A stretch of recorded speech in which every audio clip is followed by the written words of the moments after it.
So we're here with some beautiful, beautiful, beautiful people, and we're gonna have some great discussions today. I'm gonna let them introduce themselves, starting with this beautiful lady to my left. Hi everybody, thank you for coming out. I'm so excited to talk to you guys, Producer Princess. Come on, wait a minute. Let me just say this, guys. We can't have no stale applause over here now. Give her a round of applause. It's hot up here. I have on a winter sweater. The lights are going and it's hot. So clap. Good morning, everyone. My name is Miseal Martinez, and it's great to be here with you guys. They call me Miso. It's easier than Miseal. Miso. Give it up for Miso.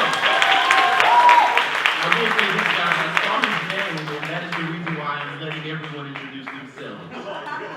Didn't want to mess it up. I think everybody knows who the next person is. I'm Denise's son, Michael Santiago Render from the Collier Heights, went to Frederick Douglass and Morehouse. I sing and dance for a living. I'm Shay's husband. I'm one half of a group called Run the Jewels, and I'm T.I.'s business partner. So.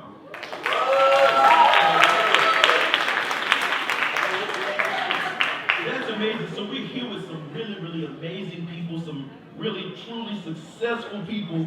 And my first question is, in no particular order, what does success mean to you? I'll start. And then I always just will say, whatever Mike said. But for me, I feel like I started becoming or feeling successful when I found that I was doing what I wanted to do as opposed to what I had to do, right? So I know years and years of working different odds and end jobs, doing all kinds of things that I wasn't exactly passionate about. Some people call it passion. For me, it was simply understanding that if I can find a way, like everybody says, find a way to do what you love and make money at it, then I truly feel successful. And when that light bulb for me hit was when I said, oh, I'm loving what I'm doing, and I know that I'm doing what I want to do as opposed to what I have to do. So for me, success really lies somewhere in that space, is doing what I want to do as opposed to doing what I have to do. Yeah, that's good. That's good. It doesn't matter to me. Success for me is a 9-year-old telling Miss Ely that he wanted to be a rapper. And Miss Ely telling the 9-year-old, you're too smart to be a rapper. Rap's not going to be around a long time. You should be a pilot. And that 9-year-old going to learn how to fly planes at 16 and coming back and telling Miss Ely, I really learned to love to fly, so thank you for challenging me, but I still want to be a rapper. And then coming back to her after I became successful at rapping and saying, well, I've achieved what I wanted to achieve, but thank you for challenging me because it forced me to expand my mind past just what I wanted. So success for me has been able to live the dream of a 9-year-old kid who wanted to do what he wanted to do. But I think ultimately success has been what my grandparents challenged me and my sisters to do. And that's to be independent and take care of yourself, to help out your siblings in your community, and don't embarrass our name and don't embarrass Black people. So when I think about being successful, that's the thing I really think about. Am I an independent person? Do I take good care of myself and help my siblings and my community? And do I make sure I don't embarrass my family's name and my community? Maybe I should have went beforehand. I should have definitely done. Well, success for me, I think, has been being able to connect with myself and allow myself to create environments that allow me to flow and be present and living in the here and now with no pressure of letting outside influences take me away from kind of creating, flowing in a way that I can hear my own voice. I say that because my journey has been, I know we didn't do a lot of intros, so people are like, what do you do? Like, I think my parents did a really good job with allowing me, like, I come from a single mom with 6 kids, and the whole thing. But my mom did a really great job of making sure that we never knew we were poor. I never felt poor, but looking back, we were probably poor. But I felt like a king my whole life. I always felt loved. I always felt like I was cared for, and that allowed us, and she kept on saying, now you guys gotta do better than I did. Whatever you do, you gotta do more than what I did for you, for your own children. And as we started growing in our flow, I started realizing that success was only like being able to live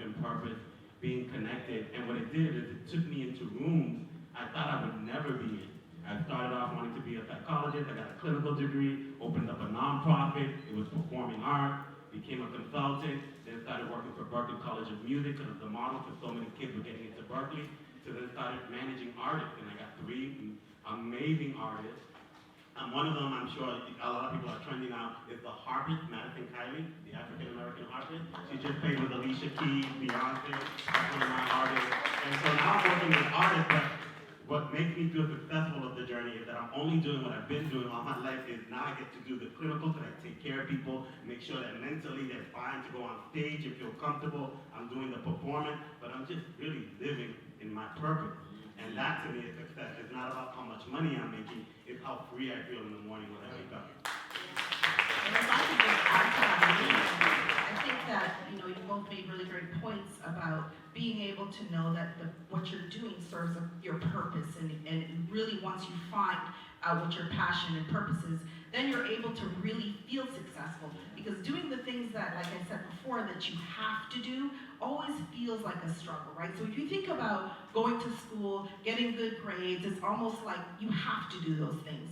But once you figure out what you really want to do and you are passionate about it, then you're doing it because you love it.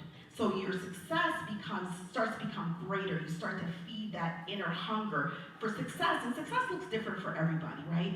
So we talked about the way you grow up, the things that people say to you that could influence you. I have a similar situation to Mike. I had a baby when I was probably close to most of y'all's age. So by the time I was in the 10th grade, I had a 2-year-old. And for me, that really looked like failure. And to a lot of people really counted me out right away. It was like, she's a teen mom, you know, and that's it. This is gonna be her life and her legacy, or her destiny rather. And for me, I really thought, well, how can I, uh-oh, they cut me off, cut my mic. You're back. How can I prove all these people wrong? All the people in my family, all the people in my neighborhood, all the people in my church, all the people in my own family who were saying, this girl will never be successful. She will never make it because she has made herself a statistic, right? She had made herself something that people find less desirable. How is she going to do this? And so success really, you know, and I'm piggybacking off what these 2 gentlemen said, is really just finding that inner hunger to push past what people say about you, to push past your circumstance in life. And I told you mine, and you know, I'm grateful that my success ended up looking the way I wanted it to look for now, right? For now, because it grows.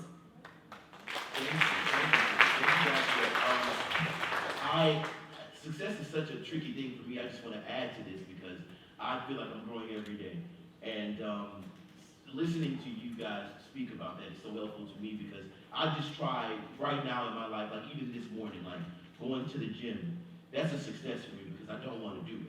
And amen. I gotta go after I leave here. You gave me the motivation I need. If you can get through it, if I did not go before, amen, I would not go after. So I'm glad that I was able to get it done this morning. But success is just, I believe, for me, it's like seriousness of purpose. And whatever that purpose is, like if it is going to the gym, if it is finishing an assignment, if it is getting through the day, like that is success. Yeah? Moving on to the next question, because I will preach. How is the future workforce impacted by this session topic? Well, I think in Atlanta, if you look at workforce right now, you guys have an opportunity as young people. I used to love field trips because I didn't want to be in class anyway. So let me tell y'all, this is my favorite part of the day, just kind of hanging out, telling the truth to y'all. Yep. But when I was young, say 15, 16, 17 years old, in order to get a record deal, you literally had to be in New York or Los Angeles. And thanks to our musical forefathers here, people like Dallas Austin, Jermaine Dupri, LaFace Records coming in later, thanks to them, the music industry kind of came to Atlanta just as I was about to graduate high school. But what I didn't understand was that in addition to getting a record deal and wanting to be a rapper, that the music industry needed all types of people that were creative. They needed directors, they needed script writers, they needed producers, they needed union people to build sets, they needed people to build recording studios. And since film and music are going to be dominating in this city the next 20, 30, 40, 50 years, there's a real unique opportunity for people who don't get in front of the camera. So if you don't sing and dance at all, there's still a robust economy around the industries that are around entertainment in this city. If you're very punctual, if you're very careful, if you have good soft skills, you're probably perfect to be a producer or to find ways to produce shows. If you're a person that likes working with your hands, you're a young person, you don't necessarily want to go to traditional college, but you're into going to trade school, someone had to build this room. Someone had to hang these lights, someone had to put the sound system up.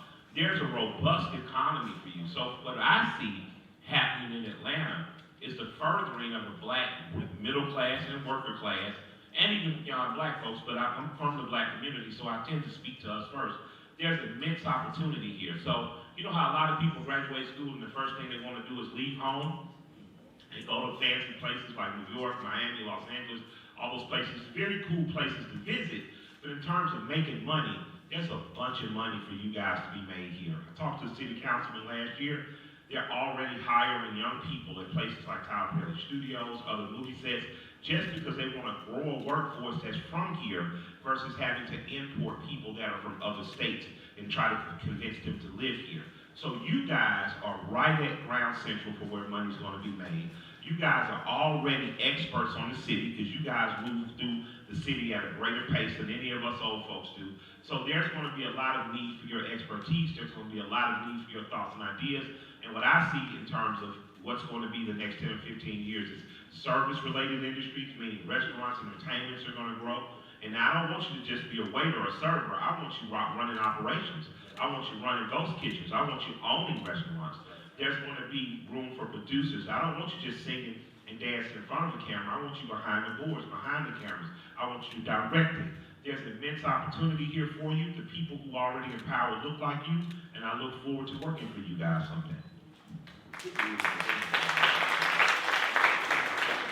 I really don't like going after him. He's so powerful. Yes. What I would say is, how does it look? Like, for example, I run operations for Berkeley College of Music, and so I have to deal with faculty, I have to deal with students, but what we really have to do is pay attention to what you guys are listening to, what you guys are interested, what you want, and they send me out around the world. I go globally to different countries looking for the artists that would probably be able to benefit, but really, it's more a benefit to the college, who you guys are, than the college is to you, because they are trying to create an environment to allow you to be able to express yourself, to be able to create. And us, I think we are all creators. I think we at some point, I'm looking at his sneakers, and all I've been thinking all day was, man, I wish I had those sneakers for the fit. And so as we think and create, but now you can make money off those thoughts. One of my artists, Madison, what she does is she plays the harp in her house, and she gets paid by the views. We never had that opportunity before. We never, ever had the opportunity to be in our house thinking and making money off of our thoughts and showing it to the world. You guys have access to that. Before, it was like, you gotta go to college and work 9 to 5. There's 15-year-olds becoming millionaires on YouTube. You know, your world is a different world from ours. Your capacity and your understanding surpasses ours. We probably have some roots that you need to stay connected to grow, but you guys are the ones that are going to give the fruit to them, what creativity looks like. So to me, the future looks amazing. The process is phenomenal. We just got to open up the space and get rid of all the obstacles that we've created to let creativity flow. And you guys, we got to count on you guys to do that for us. And that's the way I look at it. And speaking of obstacles, so we have gone through it, been through it. I mean, I always tell people that I've made the mistakes so that you can avoid them, right? So I started my career in 2007, and for those who don't know, I created the show Real Housewives of Atlanta. Now that show, you watch?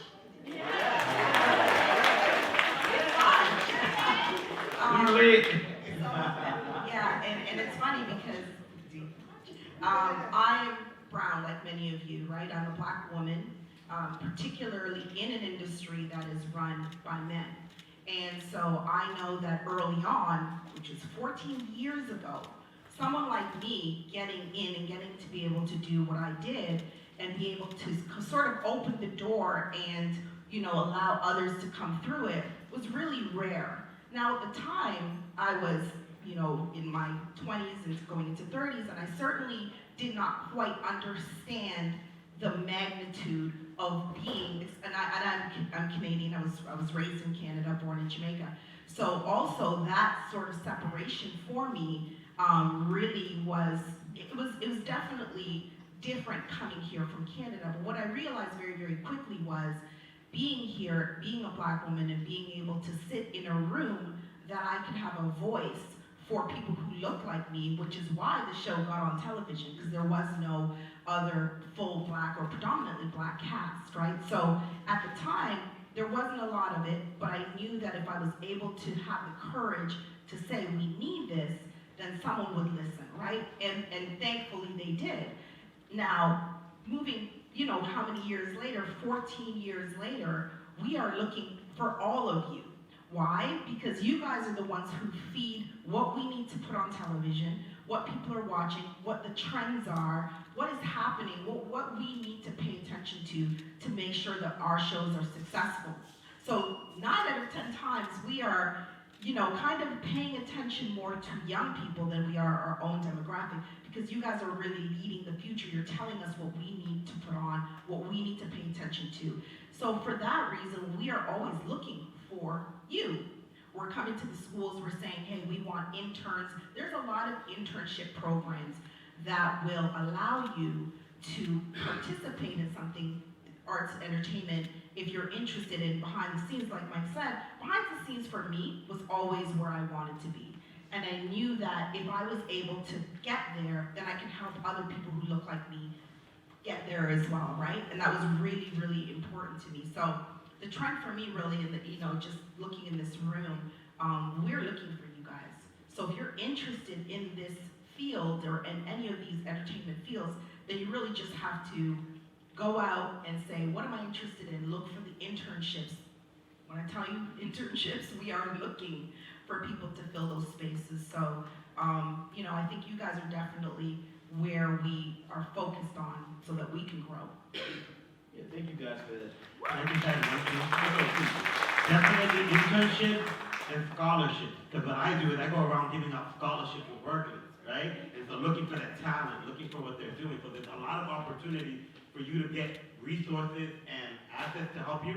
But here's the other thing. We're telling you what we want, what we're looking for, what we're doing. But that's the other thing. You guys can create your own shows on your Instagram. You guys are your own characters. People are buying and watching you. So it's not even about others creating a construct for you. You are it. So if that's what you want to do, you have all the resources right now, and we're here to support that. That's And I'm here to buy it, just saying. exactly. I was just gonna say, the importance of understanding that someone is always looking for you. Yeah. There's always gonna be someone looking for you, and I just know that, 10 years ago when I was in your positions and I was, coming up in school, I grew up in Louisiana, and I didn't have these type of talks to know it. So I went to college and I went to graduate school. I did that traditional route, and it's so different now. Even 10 years later, it's so different now, and so someone is always looking for you. Moving on to a question after my phone is closed. What current trends do you feel are advancing the industry? Which we kind of talked about. We kind of talked about that. To me, the biggest current trend is the fact that you don't have to wait. You can create a television show on your phone. If you have a MacBook Pro and Pro Tools and a microphone, you can create the next big record in your bedroom. All you have to do is focus on not being distracted by folly and working incredibly hard at seeing what you want to do come to fruition. When I wanted to be a rapper, you had to find a studio, pay the studio, pay the engineer, find a producer, or manage to get up equipment and produce yourself. It was just a whole long, tenuous process. I remember I was 14 The first time my friend took me to a studio, I touched the button, and the guy said, "Don't touch that." And I said, "Why?" He said, "Because you're touching something you're not supposed to touch." I said, "But I paid for the time. If I paid you for the time, I can touch the button." So very early on, I realized it probably wasn't going to be good for me to work for other people in their studio. So I went out and earned enough money working at Six Flags, and I bought my own equipment, which my friend learned how to use, and that's how we started making music out of our bedroom. Now that functionality is much easier, but because you've always been around it, it feels like, okay, I created the content. I heard Tyler, the creator, saying, you create content, you'll throw it up on your stories, and then you forget about it. You say, well, why are people paying attention to me? Because after you create the content, then you have to become your own publicist. You gotta run around school, get 10 of your friends and say, hey, send this to 10 other people. We're gonna do this, it's gonna get lit. You have to make sure that you're growing it. So that way, it's harder work, but you're learning every aspect of it. You're learning how to make and produce your own shows, make and produce your own music. You're learning how to then get the word out about it, and then how to control the flow of what's happening. So I think that the next wave is just gonna be more content created from more people that are called amateurs, but they create a pro system out of the way they have to do it. And I'm looking forward to that, because if you look at 10 years ago, it was incredibly difficult to just on your own do things. But now, because of technology, because of this phone, because of cheaper microphones and computers and things of that nature, the world is an oyster. You guys should take full advantage. Don't listen to people who tell you gotta wait, or you have to wait on a gatekeeper to give you permission. Set up your YouTube channel, get on your shit, and make sure people are about the business of watching it. Period. The next question. How do you define legacy? Well, I want to jump on that one. Because what I hope my legacy is, and what's happening in my life right now, that I can see it a little closer, is when I see it in my descendants, and I see it in my granddaughter. I just had a granddaughter, and she's beautiful, Ella, and my 4 children.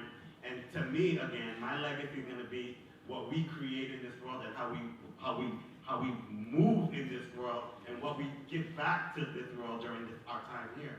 And I think a lot of the time we're so focused on our grind that we don't take time to stop for a moment and just enjoy the people that are around us, and that love us, and that feed us. And to us, that's really your legacy. At the end of the day, whenever you are working too hard or whatever, what you're thinking about is, I hope, is sometimes your family, your friends, your loved ones. And if your legacy is absent of that, to me, that's not what I want. I want my legacy to be full of that love, because I think that's what's going to live on forever. That's going to be the memory that echoes, and that lives within our DNA. So to me, my legacy is going to be not only me, but my family being in a position that we can say that we give back to the world in a good way.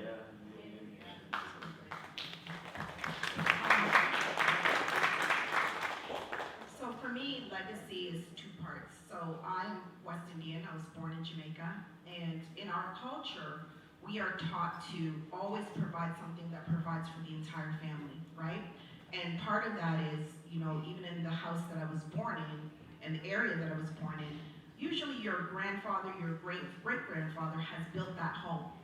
And then your mother and father will live in there, or your brother, or your cousins, or it becomes a house that is passed on generations. So you'll go back to that house, and the great-grandmother and grandmother and entire family will live in that home. Well, also in that home, behind the home, will be a plot of land that usually comes with your home. That land will tend to be, seeds will be planted in that land that will reap harvest for your family. That family, then generations and generations and generations will sell the yam from that, from your very own garden. Will sell mangoes, will sell, whatever it is that you've planted. And so in my culture, we've always been taught that you have to provide something that your family will be able to reap the benefits from years after you're gone. And so for me, as my journey started in television, what I realized very, very quickly was I'm creating a legacy for my family, but I'm also doing something that will allow another woman that looks like me to open, a door, to be able to, walk through a door and have programming on television like mine. So very shortly after my show, There was Orange County, and then, like I said, Atlanta became the first urban full black cast, predominantly full black cast. Shout out to Kim, because we love her. Definitely.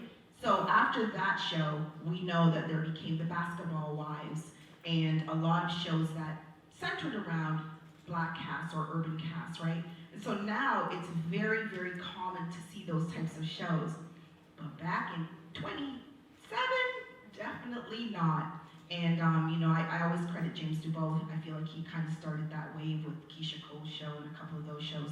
But I really feel like, for me, my legacy is knowing that I created an opportunity for another person to do what I'm doing, and also know that my children, for me, I benefit from financially and from having credits on television for the long run of my particular show, and my children will always be able to eat off of that. So that's my legacy. Yeah. I sit here as the product of a legacy. My great-grandparents were born as sharecroppers. Their parents had been enslaved. My great-grandmother taught her mother to read and my grandmother to read. My grandmother taught me to read. They have a 40-acre farm in Tuskegee that my family still owns to this day. Whether it's Jamaica or Tuskegee or South Carolina, black folks ain't much different. Right in the world. Like your great-grandparents teach you to leave something, plant a tree that'll give shade to a great-grandkid you might never meet. So many of the same things that they said, I'm a product of. I'm a product of those great-grandparents that built that house, that farm is still my family. I'm a product of a family that raises kids like a village. So I don't see myself, a lot of times we arrogantly see ourselves, I'm going to start a legacy. No, I'm a part of a legacy. My last name is Render, but I'm a black man. My father's last name is Render. My father grew up in Summerhill in Peoplestown. And there was another man named Herman J. Russell who grew up in Summerhill in Peoplestown. And he put himself through university by putting up drywall. And he moved in the center of a neighborhood called the Collier Heights. And in that neighborhood, there was a little black kid, a little chubby kid who rode his bike named Mike. And Mike would ride his bike right by that man's house, where there was a tennis court and basketball court and indoor swimming pool. And I would say, man, I want that house. When that house went up for sale, me and my wife went and looked at it. And my wife was like, I like this house, but we're not going to move in your old neighborhood. But I'm sitting here today, a product of a legacy of the Blackman family out of Tuskegee. And I'm sitting here, and I did this because of the legacy of that man on that poster. He inspired me to think beyond the 900 square foot house I grew up in. Because there was a millionaire that lived 3 streets behind me. And if this man, who looked like one of my uncles, could figure out real estate development, could figure out construction, could figure out these things that had nothing to do with singing and dancing, why would I not aspire to do the same thing when I saw greatness that close to me? So I'm a product of his legacy in the same way I'm a product of my great-grandparents' legacy. And I'm going to tell you what legacy is so dope. When white folks call and ask me to speak, I tell them $100,000. And I get it. Y'all can clap. Ain't no wrong with this. So these corporations call me, Michael, we'd love for you to speak. It was amazing. We have a budget of $25,000. I was like, I snotted that out last night. I threw $25,000 there at Magic City. You got to pay me $100. And they paid.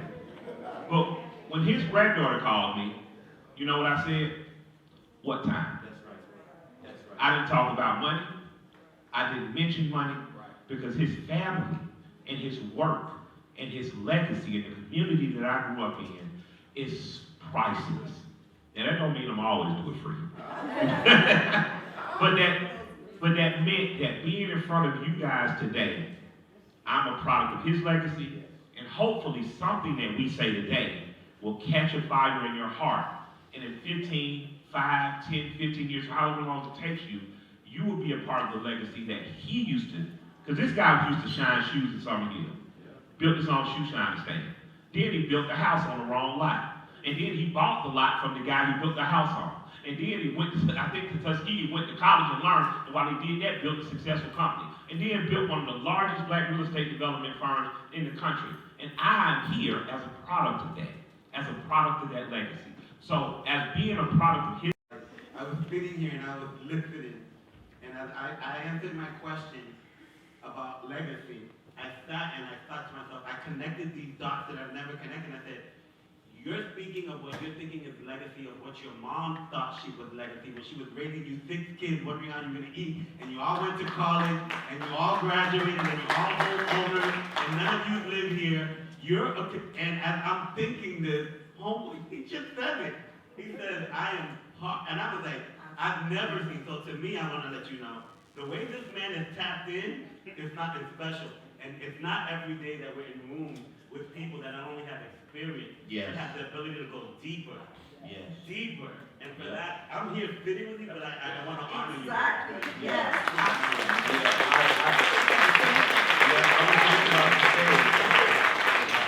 I was just about to say, because we're going to wrap it up. There is so much real estate right here.